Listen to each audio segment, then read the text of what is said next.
Russ tinkered with the appraisal AI. Now you'll be able to see when you've collected all the treasures in a series. Hee. There's a resonance in the wave of patterns for treasures of the same type that lets us extract even more sparklium. Can't say that I get the science behind it, but it sounds like we should try to collect a complete series. Nice. Look at all of this stuff.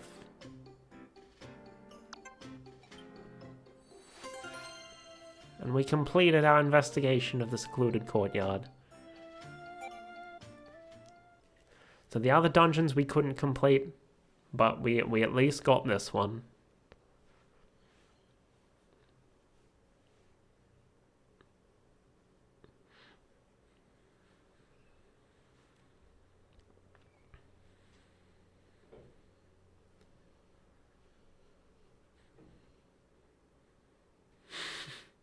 Takes a while to load.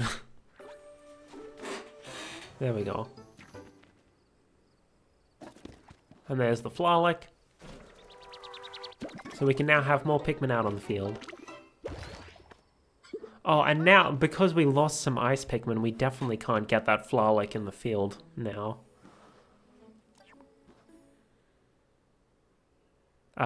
Sure.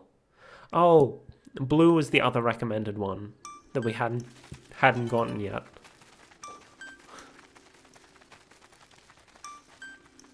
Explored 50%. We've only explored 50% of this place? Good lord. It is very big. Oh, and we don't have a blue onion, so we can't boost our blue numbers. Whee!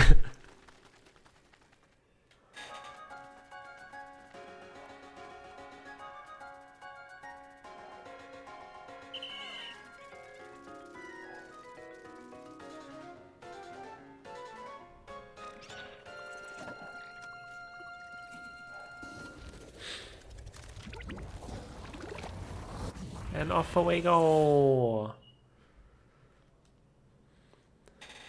Now we'll really see how much we got done in this one day.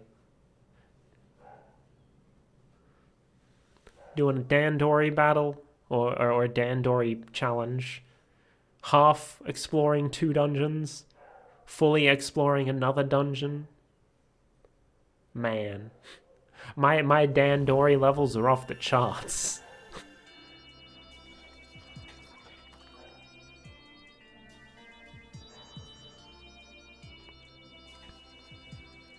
Take a look at everything. Oh no. First we got to do this so we can expand our radar. And unlock another new area.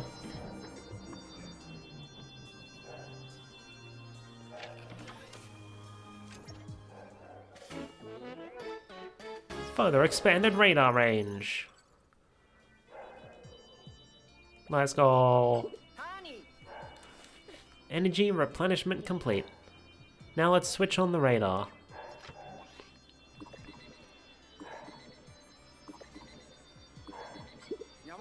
It's working. Yes, once again we've detected more SOS signals in an unexplored area. I'm glad to hear our search radius has increased. Let's not waste any more time. We need to get out there and find our missing rescue officers and Captain Olimar. Look at all of that. Hell yeah. And then all of these. I think we're gonna go through the descriptions for all of the treasures we've found, and then that might be the end of the stream. That might take us long enough to get through.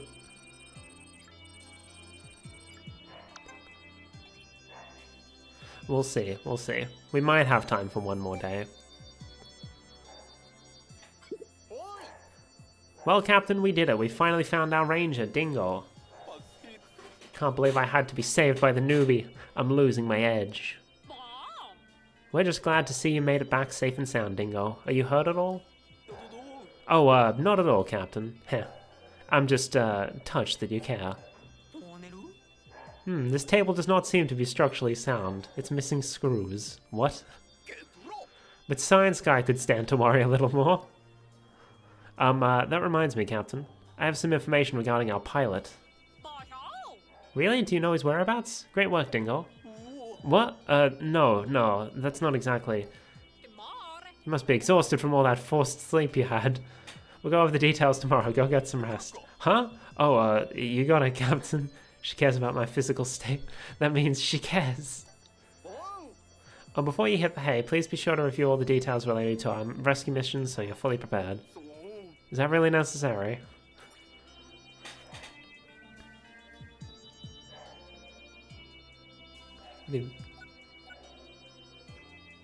What? I feel like that message is on the wrong mission. Rescued a castaway, but with all the leaves growing out of their head, there's no way to tell who it is. We must find a way to cure this condition as soon as possible. Then we need to report back to Schnauz.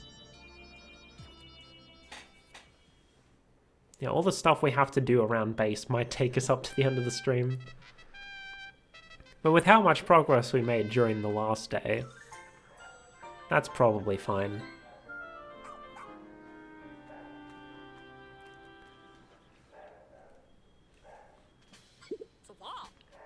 Dingo, is it true that you encountered our pilot while stranded? Well, yeah, I ran into Bernard at some point, but then he got, like, snatched up by a leaf creature. Leaf? What? We saw the leaf creature pick up someone else and toss them onto a big pup. Bernard and I tried to follow, but we were too late. They dragged the castaway into a cave, and suddenly they were growing leaves too. Like this one? Yeah, exactly. There's a loud beeping. It sounds like there's a fire alarm going off somewhere, but it's not my fire alarm. So I think I'm okay? If I have to suddenly end stream, just know that someone's probably knocked on my door and told me to evacuate. Yeah, exactly. The castaway turned into... I don't know if it's coming up on the mic, actually. Oh, it is! It is! You can hear it. Oh, no. I apologize for that. It's probably a floor above me, it sounds like. Y'all good? Let's just get through this. If someone knocks on... If I end stream, just know... I am leaving the building. Yeah, exactly. The castaway turned into something just like that. So then the leaf creature in charge spotted us. We gotta get out of here as fast as we could, or at least that's what I thought. When I turned around, Bernard was gone. Maybe he didn't make it out, or maybe he got turned into a leafling too. Hey, what's this leafling doing here anyway, and why are they unconscious?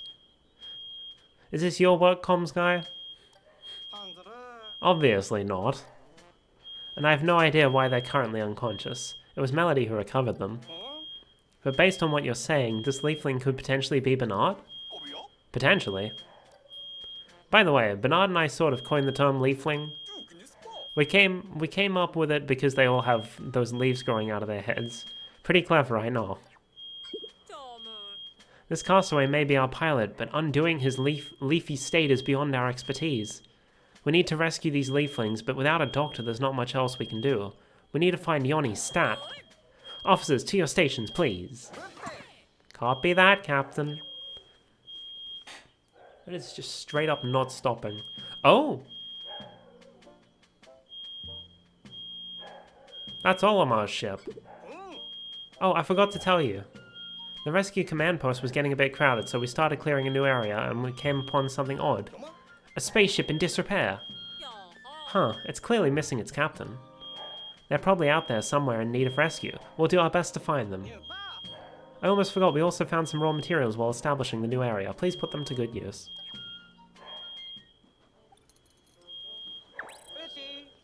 Dalmo the creature guy is asking for you. Okay. You can all relax now, Dingo's back. I don't know how the rescue corps made it this long without me. I guess I'll find out soon enough since the captain's making me rest up a bit before I get back into action. So this is the new area.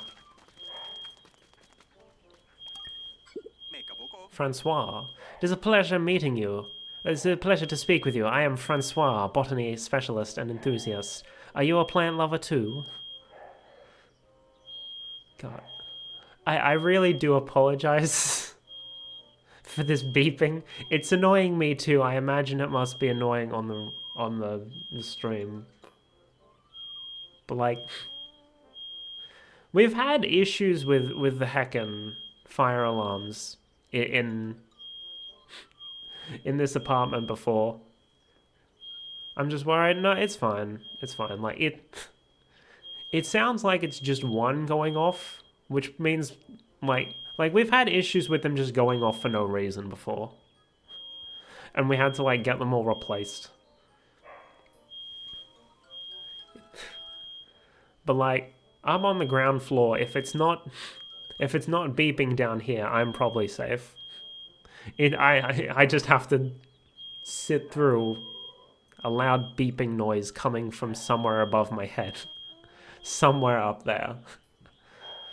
For years I've been working on two-way communication between plants and, well, us. I think Pikmin might be the key. Okay. Oh, he has a mission. Kindness. That's why I love plants and Pikmin. They're kind. They listen when you talk and accept you, whoever you are. Who wouldn't want a friend like that? There'd be so much less sadness in this world if everyone could befriend a Pikmin. For the good of civilization, we must propagate more Pikmin. Help me with this task as a token of my thanks. Okay. Whose spaceship is that? It's Olimar's. So I guess that's why he didn't just rescue himself. His ship is like straight up embedded in the ground. Actually, how did it get here? Didn't he ride his spaceship down into that, like, house place? How did it get over here? I'm confused. Is this a treasure? It doesn't look like it. Oh! It finally stopped. There's probably going to be stuff around here. But not right now. Yay! Is this Dalmo? Yeah, we got the Piclopedia. Okay, so we're gonna spend the rest of the episode just looking through the treasure log and the Piclopedia. Episode? This is a stream. This isn't a pre-recorded Let's Play. My name's Dalmo. The moment I heard about the creatures on this planet, I knew I had to come learn more about them. I dream of compiling everything we learned about the ecology. The best show ever. I dream of compiling everything we learn about the ecology of each fierce little darling here into some kind of field guide. We'll view the Piclopedia in a sec. How could you possibly pull yourself away from these charming creatures? Come see me when you're ready to take another look. Because first, I will speak to these other people. Rescue Corp? Is there someone who needs rescuing? I don't recall seeing anything. I'm what? Oh, I'm a castaway? Huh. I was so busy looking around at the floor here, I had no idea. And there's supposed to be one more dude. Where's the final dude?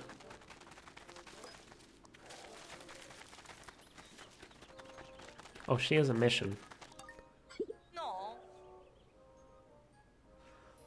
Or was there? Maybe there was on... Oh, no, yeah. Dalmo and her were part of the same group, I think. According to Olimar's log, an onion, as they're called, will fuse with onions of other colors. Extraordinary. For the sake of my research, if you fuse any onions, please let me know. What? You already made the onion fuse? Let's go! If you allow me a moment of selfishness, I had hoped to see an onion prior to fusing.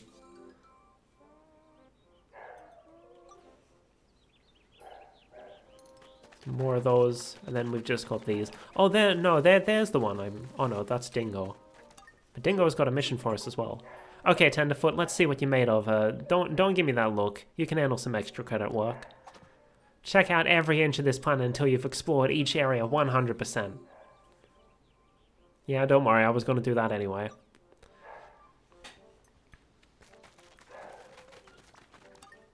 Now let's do some training. Improve your abilities just a little each day. Oh, this is just the same sort of stuff. I've been watching YouTube Progress, and you've inspired me to create a new training course. You see, when you're plucking Pikmin sprouts, I believe Ochi can help if he learns pluck. I've also added some training to beef up his dig skills so he can dig even faster.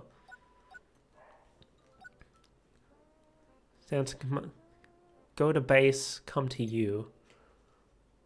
If you get lost or you just need more of them, Ochi can gather Pikmin. I'm guessing command is what we need in order to get Ochi to, like, grab the stuff.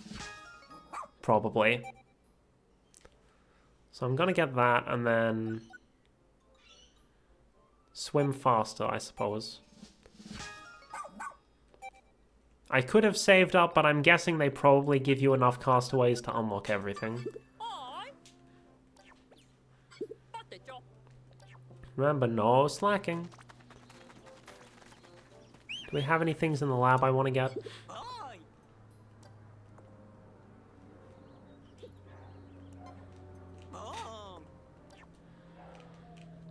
Survey drone, idler's alert, tough stuff. Oh, just increase HP. Anti-electrifier. Homesick signal? When your Pikmin go missing, call them back to the beagle. Okay. And brace boots. Oh. Prevents you from being blown. I haven't felt a particular need for any of this stuff just yet. Oh, and we can get bomb rocks.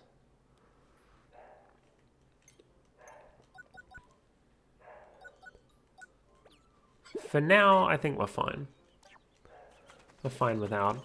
I can use my raw materials for other stuff instead. We'll talk to you first because we finished your mission. You've collected quite an impressive trove of goodies. It's humbling, really. It isn't much, but please accept this. More raw materials. Please, if you will, let me appraise as many goodies as possible. I'll tell you, I'm always excited to lay eyes upon new treasure.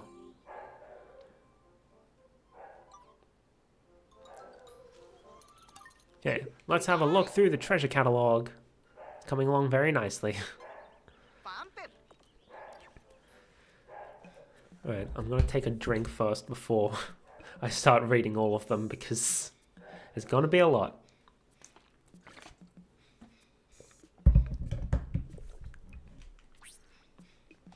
Have you ever laid the universal rubber cutie? Have you ever laid eyes on something more adorable? I, for one, have not. Gazing upon its features fills me with, is it admiration? Or, well, whatever it is, I recommend everyone open their eyes and their hearts to this sublime and squeaky being. Alright, next up, the sticky jewel. Not only is this glimmering gem quite beautiful, but the mineral it's composed of is notable for being highly sticky. Often given as a present to a loved one, it represents a bond that is equally adhesive. Oh, goddamn. Even those heckin' dogs are being picked up on my microphone. Bruh. What are you barking at? Orbital communication sphere. This communication sphere has fallen from its place orbiting the planet. Notice how the bumpy surface was designed to maximize transmissions. A pity that it is no longer functioning. Perhaps a blow with a large stick could launch it back into orbit. Disc of Joyous Wisdom.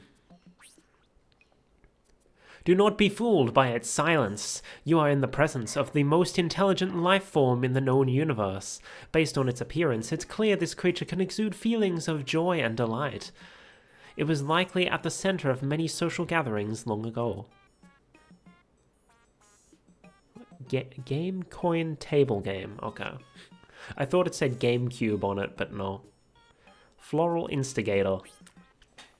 Feeling down? Then simply shake this stick at a dormant tree and its flowers will immediately come to life. You may ask how this is possible, but mysterious and ancient technology is simply beyond our comprehension. Simply put, it's magic. Let's just leave it at that, shall we? Puzzle piece, memory fragment, bottom right. I'm almost certain one could use these knobs and curves to connect this fragment with other fragments, but why? What would one accomplish by doing such a thing? Quite puzzling, no? Perhaps the partial picture seen here would become more clear with more fragments. Yes, that must be it. How clever, though the big picture here remains unclear. The activity itself is clearly quite fun. Croissant? Flaky temptation. Flaky layer upon flaky layer of buttery, mouth-melting dough baked into golden perfection. Indeed, this is temptation in bread form. You will try to eat a reasonable amount, but some strange force has taken hold of your taste buds, and thus reasonable has no meaning. Devastatingly delicious. I do like croissants. Croissant. Croissant! Cupid's grenade. A fruit both powerful and delicate. It reminds me of something I once read. Fate's tapestry has unraveled. Tomorrow weeps. Romance has fallen. Love is madness. To mend the rift between two cross lovers, this is the ultimate weapon in Cupid's arsenal. Searing acid shock. Try eating this fruit when it's green and unripe, and you'll end up with a mouthful of acidic burning. But give it time to ripen, and it will not only taste sweet on the tongue, but restore your energy and give you the endurance to realize great ambitions.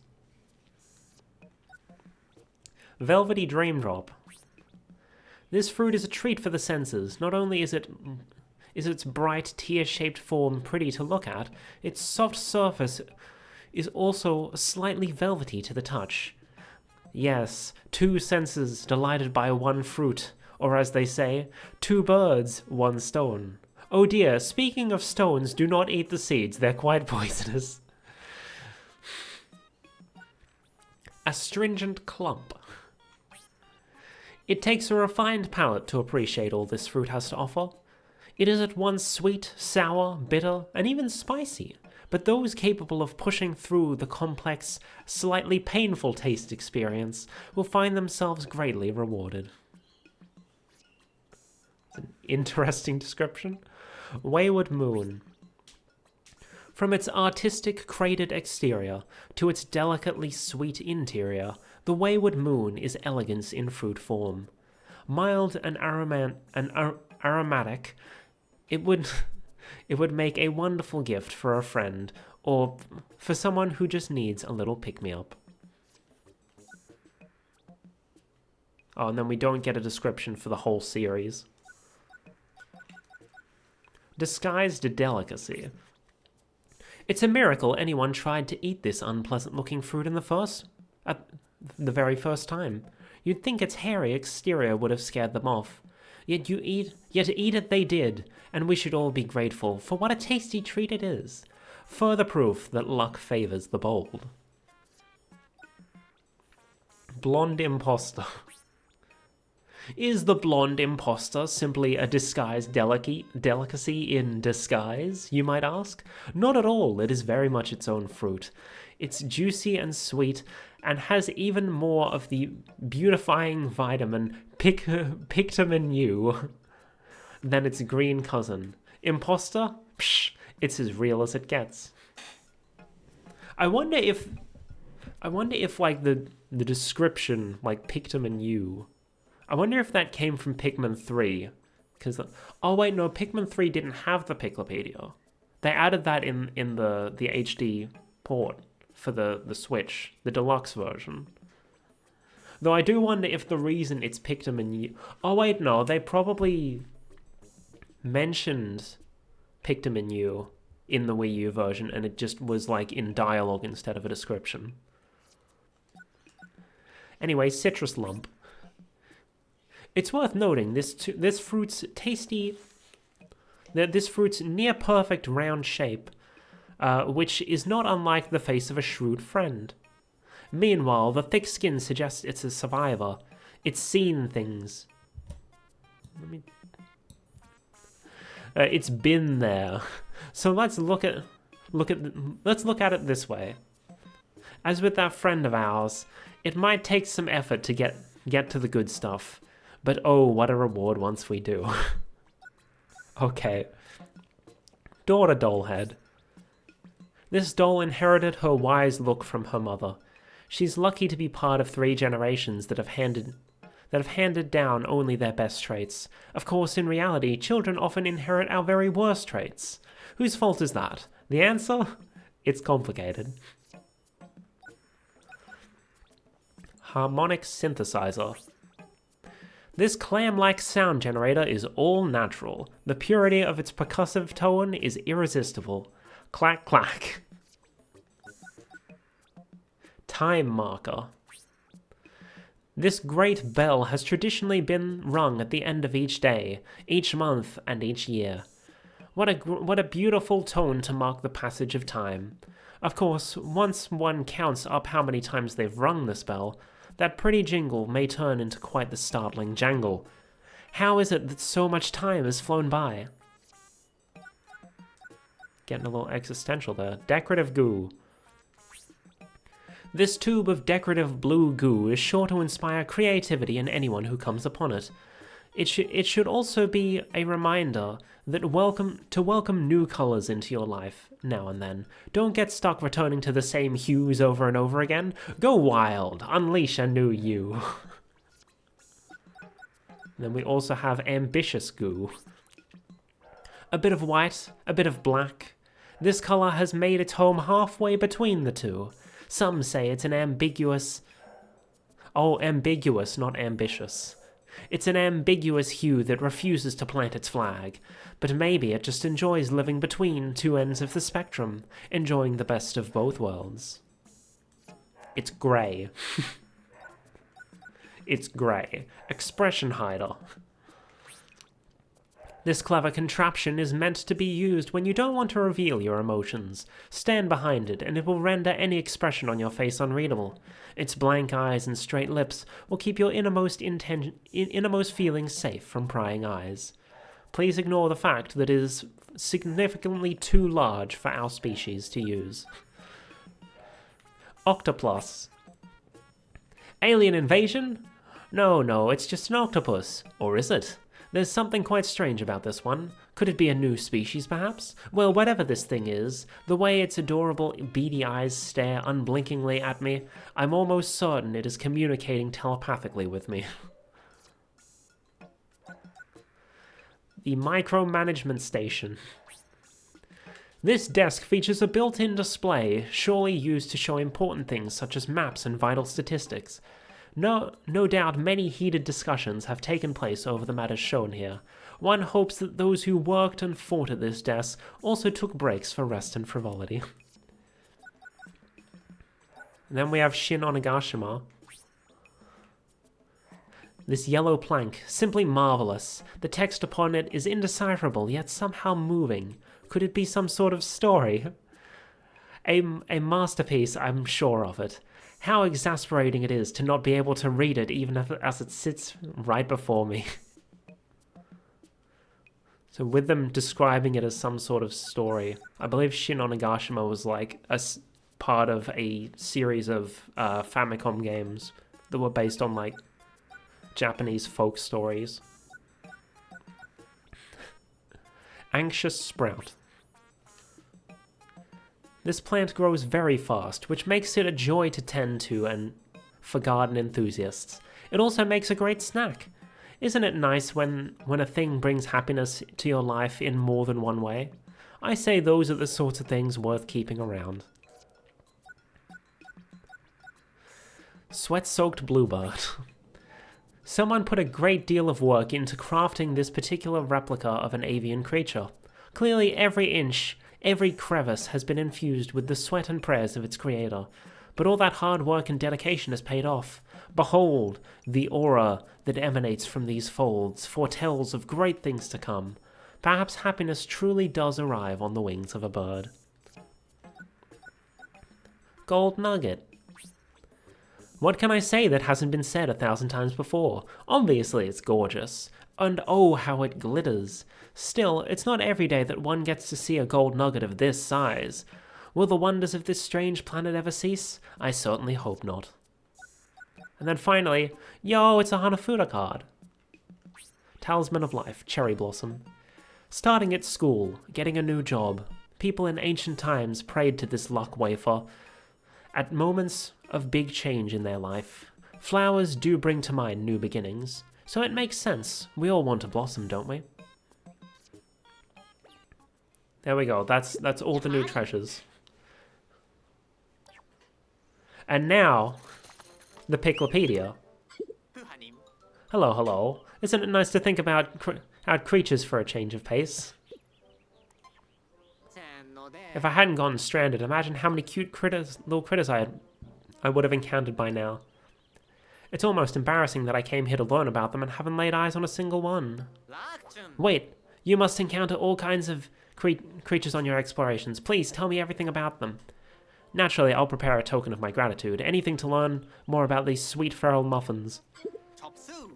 Wow, you've done this much already? You're not to be underestimated, are you? Let's go. Wonderful, so many cutie patooties. You must keep telling me about them. Alright, let's read. Dwarf Bulborb. Scientific name Pansaurus pseudo something or other. Okay, so we're only getting info from Dalmo, which is another point of contention for me. The Piklopedia usually provides you insight into your captains. It's like, in previous games, like the different captains would write different things about each of the creatures. So Olimar would look at it from like a biological standpoint, to look at like what the creature is, how it functions as a living being. Louis would just talk about how to cook it and what it tastes like. Alf, from what I remember, as an engineer, he looked at it from more of a structural standpoint and like how to exploit its weaknesses. Brittany looked at it from like a design standpoint to like evaluate how cute it is, I suppose. And then Charlie just sort of talked about fighting it. Because, you know, that's Charlie. So the fact that we're not... This would have been a perfect spot for us to learn more about our nameless, faceless captain. But no, we're giving it to some random side character who isn't even part of the main crew. I said this at the start of the stream. I want to reserve judgment. I want to wait until I've played more of the game. But from a story standpoint, I still feel like Pikmin 4 doesn't understand what made Pikmin good in the first place. Like, the gameplay is good. Don't worry about that. The problem is how the story and the characters are being handled. Like, once I get through this game, I kind of want to make, like, a video or something just going through my problems with the game. Because it's all just from, like, a story standpoint. And I feel like most people aren't going to care about that. Anyway, Dwarf Bulborb, a miniature reflection of a mature Bulborb. When you see this little mimic stomping around on its stubby legs, you'll fall in love with the remarkably clever beastie. Such a tiny trickster could mislead anyone. It's born to be adored. Now, Dalmo doesn't mention this, but the reason he calls it, like, a mimic is, as you can see, Dwarf Bulborbs are actually part of the breadbug family. They're not part of the grub dog family. They're just bread bugs that evolved to mimic bulbwarbs. Anyway, here's bulbwurb from the grubdog family. It has wide, googly eyes on protruding stalks, and a mouth meant to swallow prey in one large gulp, and powerful, red and white polka-dotted hindquarters. It's fierce, yet somehow quite endearing. Be wary of getting lured by its disarming mien. Googly eyes.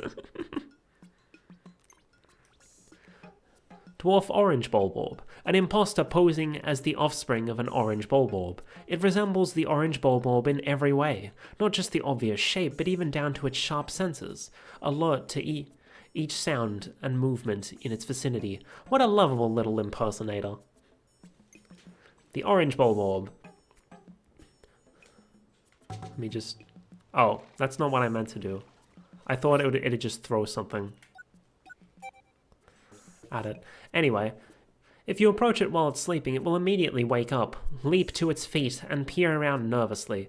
With such finely tuned senses, it's no wonder this bulbwurb can get a bit sleep-deprived, though its big, bloodshot eyes look surprisingly cute. Whip-tongue bulbwurb. Its narrow snout houses an amazingly prehensile tongue. It sets its sights and slurps its target right up. The sweet little bean uses this marvel of evolution with great skill. Any creature with a dexterous tongue like that is unlikely to ever go hungry.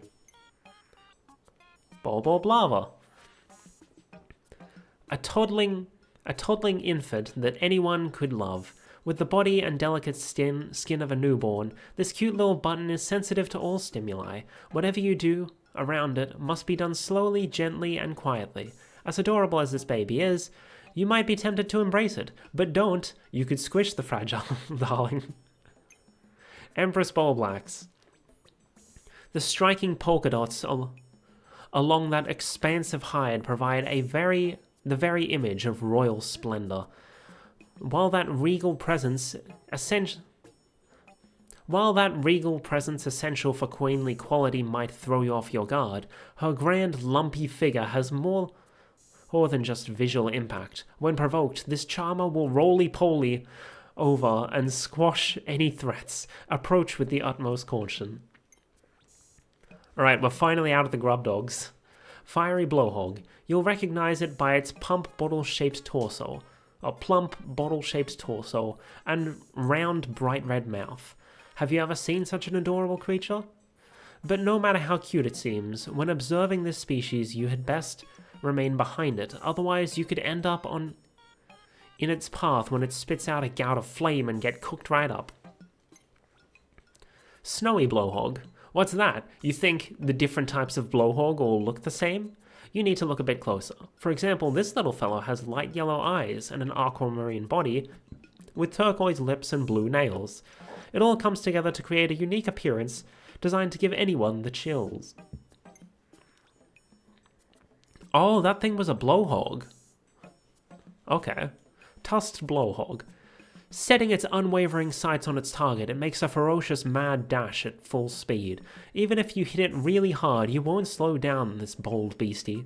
It single-mindedly carries through its actions with an unwavering focus that inspires me to improve my focus on my own tasks. Female sheargrub.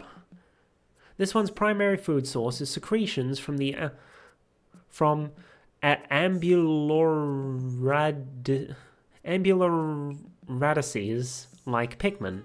To fill the bellies of so many sheargrubs, there must be a healthy population of ambuloradices creatures in this world. Though sheargrubs like this that we get a glimpse of.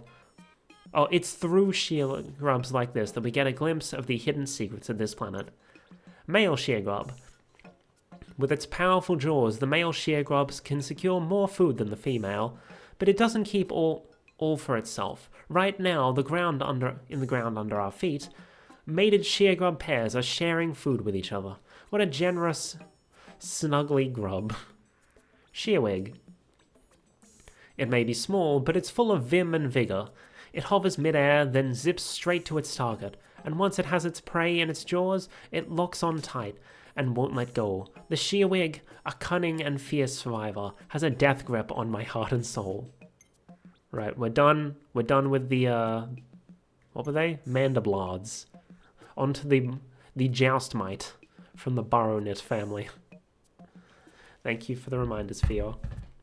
We're going to be ending soon anyway, once we get through all of these.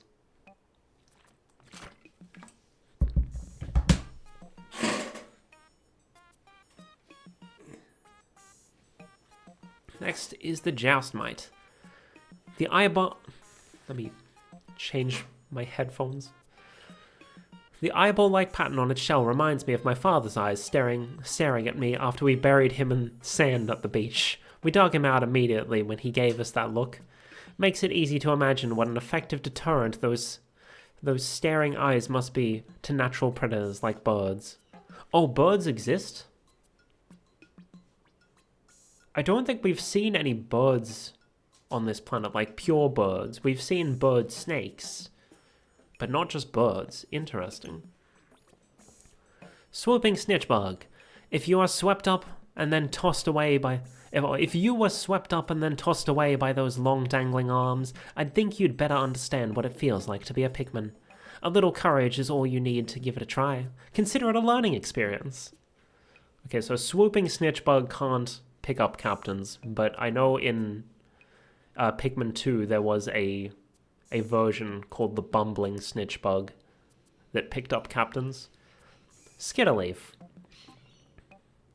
In both its vibrant spring color and precise shape, this cunning crawler looks just like a leaf. It's the perfect camouflage. It only becomes an issue when this sometimes careless critter forgets to look for a hiding place with an abundance of other green leaves lying around. Then it becomes quite easy to spot. And the desiccated Skitterleaf. This one is a master of disguise, provided the season is right. As a fun little game, try collecting a bunch of dried leaves, then shuffle Mr. Desiccated Skitterleaf in with them. If you pick out a normal leaf, you lose. But if you pick this clever critter, you win. You win big. Feeling lucky? Anode Dweevil. Did that one just pick up a dead Dweevil and put it on its back? Okay.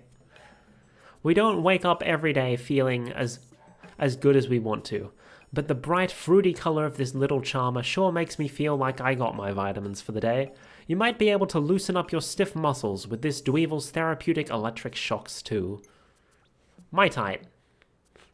These things. The cheeky Mitite lays its eggs inside the eggs of other creatures to provide its offspring with an easy first meal. When they come wriggling and squiggling out, it's spine-chilling, but you can't blame the newly hatched larva. After all, you might enjoy an egg or two yourself now and then. What? Okay. White spectralids. In the same way it stops on a petal when flitting around a garden full of flowers in blossom, it will alight without hesitation on things like a sleeping bulborb. What an audacious little daredevil. Yellow spectralids. Wait, hold up. Why is it spectralids in the title, but it's spectralid in the thing, in the description? The others weren't, like, pluralized. After flitting around all over the place, the wing beats of a little spectralid can cause a tornado on the other side of the world. Also some have said. I wonder if it is how much influence... What I wonder is how much influence did these charmers have on our being on this planet right now? Creeping... Okay, so it is just a creeping chrysanthemum. They just turned it into a frog for some reason. Let's have a creeping chrysanthemum show, why don't we? We'll gather hand-raised creeping chrysanthemums and have a contest based on the size, flower color, things like that. They're half animals, so maybe a behavior category too? Of course, how could judges even choose a winner? Each specimen is so beautiful in its own way. Sun Squish.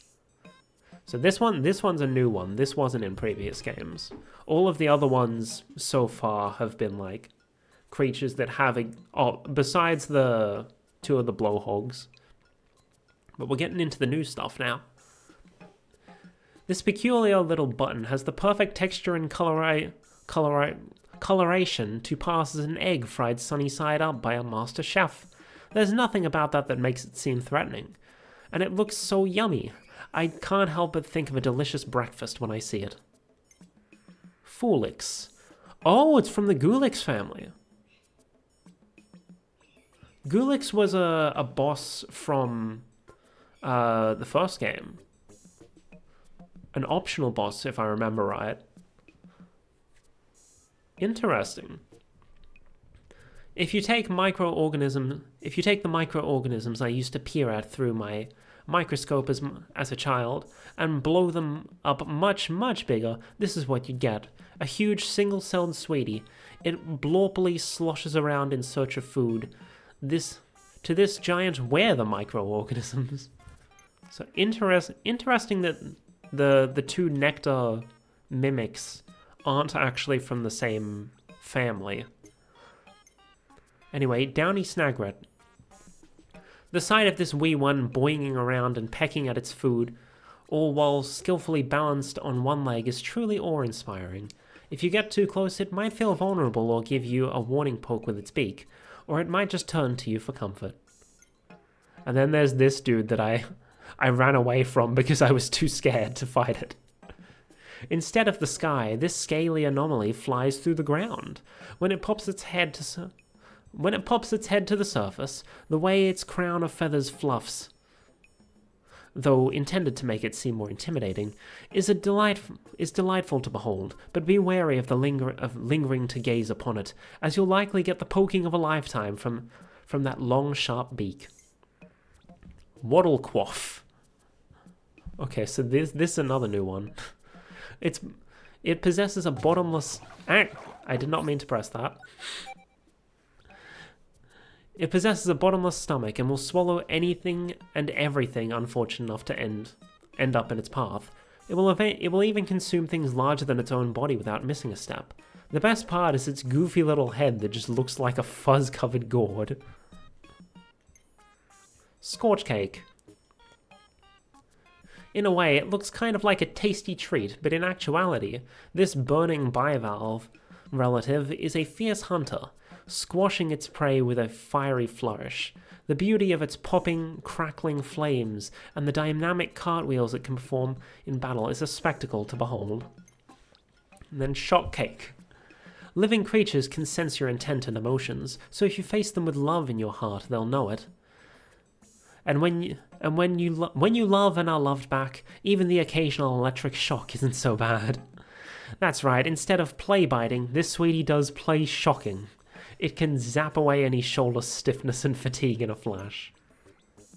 Pyroclasmic Slooch. This one's from Pikmin 3. The mucus of the pyroclasmic slooch acts as a natural fire starter, but it also seems to serve as insulation from heat. Gazing into those flickering flames at night would be a great way to relax, and the ripple pattern going from top to bottom is so mesmerizing. Bearded Amprat, also from Pikmin 3. This little cutie has a long beard that makes it look a bit curmudgeonly. But if you were to try brushing it, do so with caution. This one will, well, see for yourself, move in close and get a good look. A truly shocking experience awaits you. So if I remember right, the bearded Amprat was one of the first, mammalian creatures that we encountered in the Pikmin series. Everything before it was, reptiles or bugs. Walpole. While watching it swim to and fro, fatigue and time just melt away. I'm able to relax this much, even on an unknown planet at the ends of the universe, because observing this aquatic beastie takes me back to the waterfront in my hometown when I was a child. Yellow Wollyhop. Don't think of it as unexciting. This critter's simplicity is quite refreshing. Should you raise one from a Walpole, you would certainly learn to adore it. The adults of the species can be a bit standoffish, though. Water Dumple. This odd critter lost its vision, but evolved a very sharp sense of smell to compensate. Even if you sneak up behind it, very quietly, it will still detect you, but with a mouth that opens up big and wide, approaching from the front isn't advisable either. Notably, this is essentially an aquatic bulborb. It's part of the same grub dog family. Red Pikmin! These peppy little darlings are a vivid scarlet red. As you can tell by their appearance, these critters are very passionate. In fact, they're such hotheads that they're immune to fire. Even their displays of affection are ardent. They'll beat their tiny fists on you in an abundance of enthusiasm. Yellow Pikmin. Look at the extraordinarily big pointy ears on these adorable yellow Pikmin. I doubt you can whisper a secret they won't hear. Try throwing one. They can easily retrieve objects for you from places you can't reach. Also, electricity doesn't faze them at all. They're shockingly useful little guys. Blue Pikmin. It wouldn't be overstating to say that these Pikmin navigate the water with the grace of a fish is one of... Oh, that watching these Pikmin navigate the water with the grace of a fish is one of the most lovely things to behold on this whole planet. But if you really want to see them swimming, you'll need to offer them some live bait. Rock Pikmin may be rugged and craggy in appearance, but their well-polished skin is cool and smooth to the touch. Those dark, stony bodies are built for defense, and they're capable attackers too. And did you notice those stubby little legs? Aren't they the cutest? Ice Pikmin, the new guys. With the frigid air welling up endlessly from inside their icy bodies, they can freeze anything at all. If you throw enough of them into a pond, they'll freeze the surface so solidly that you can walk right across it. They're just like little ice wizards. Onion. The majesty of nature. The mystery of life. I feel that these stale cliches can't fully express the extraordinary symbiotic relationship between Pikmin and onions. Is there a connection here of an affectionate nature, perhaps? There's so much we still don't know. Flawless. Dice finely and grate and saute in oil. I can barely stand the grumbling in my tummy right now. But when you see one of these shiver or twitch, you'll realize it is a living thing, and we must treat it with consideration as such. Pellet Posy. The pellet cradled in its petals changes colors like some form of chameleon, aligning it to match the color of nearby Pikmin. It's almost as though it's inviting us to come and harvest it to make more. Even though it appears to just be helping out, it's really just using us to spread its seeds. Burgeoning Spiderwort. Oh, it's from the same family. Okay, that's neat. This fruit, unlike a pellet, is juicy and pulpy. What's more, that's not just any juice inside it. There's a super spicy spice in there. Eating spicy things can be a fun way to start our taste buds. Perhaps the Pikmin in this world like to spice things up as well. And there we go, that's everything. Holy shit, that was a lot. Anyway, next time on Pikmin. What button do I press? This one. Save and return to title. Next time, we unlocked a new area, so we can probably just go there. Though we will have to come back to the old ones at some point, because there's stuff we didn't get there. Anyway, what am I doing? I can actually exit this one. There's nothing I need to do afterwards. Sleep mode. And we're back on the chat screen. Thank you for watching. I had fun. Did you have fun? I had fun. Pikmin is fun. I may have my complaints about the story of this game, but in terms of the gameplay, it's fun. I'm enjoying myself. So, my next stream is probably going to be... What am I saying probably? My next stream is going to be tomorrow, probably at around the same time. We're going to be playing more Fire Emblem, getting back to the main story again, now that we've gotten through all those supports. We're coming up towards the end of the main Fire Emblem story. So, you know, should be fun. Should be fun. We don't have a lot of people, so I'll just see if there's someone that like I really want to raid or not.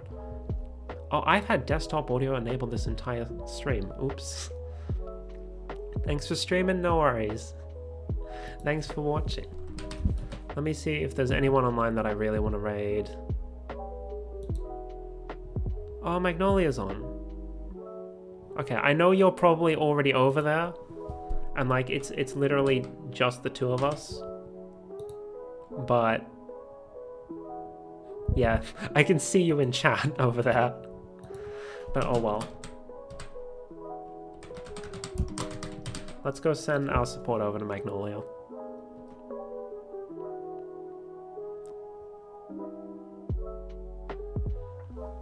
Even though it's literally just the two of us. And you're already there. Here's the raid messages. It's fine, it's fine. Anyway, I think the ad... Twitch got confused. I got put in an ad, and then oh, nope, now it's ended. Okay, cool. So yeah, we're gonna go show our support to Magnolia. I already said everything I needed to say. So, thanks for watching. Otsukame. Bye bye. And scene.